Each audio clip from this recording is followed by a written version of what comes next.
blinking, I can turn the... And now you can turn the magnet on. Well,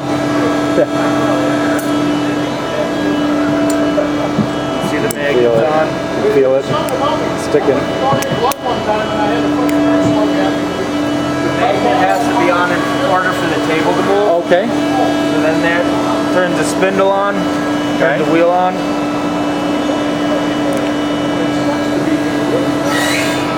That turns the table on. Got the table on.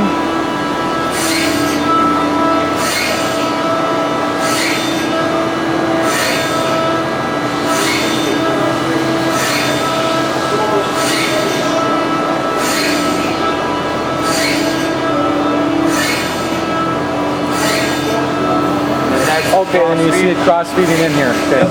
We'll watch this for a second. Okay, look at it go.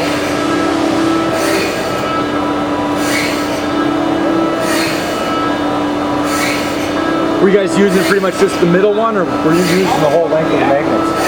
We did have some dies that we ground on here that were almost the full length of the entire table. Okay.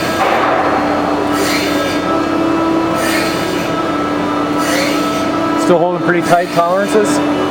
Yeah.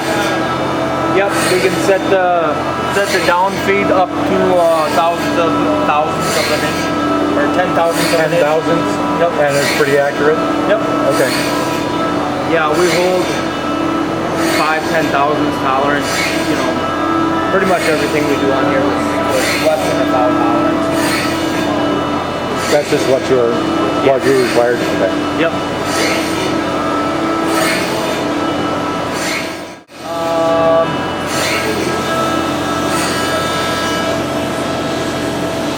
The manual up and down. Okay. You can see the counter going up.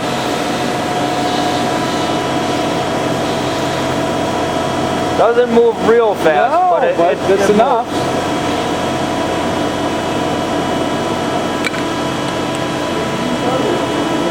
I don't know how many really tall things that you need to put in there, but I suppose you can get it up there. How high does it go? Honestly, I have no clue. I guess we'll have to look in there. Yeah, I've never tried to raise it up that high. Okay.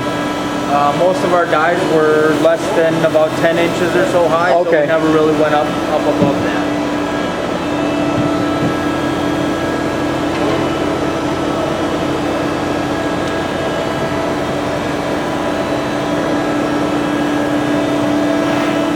What's the size of the wheel on that? What's that? Trying to get a view of the wheel on it. How big is that? That is a 6-inch wide wheel. Okay. That's the biggest one that we have. That's what we use for most of our dies. Okay. And then is there a dresser? So you just put on the table manual dresser? Okay. Yep, just stick it to the Stick it on there? Okay. Manual dresser. This one didn't come with a built-in dresser. Okay.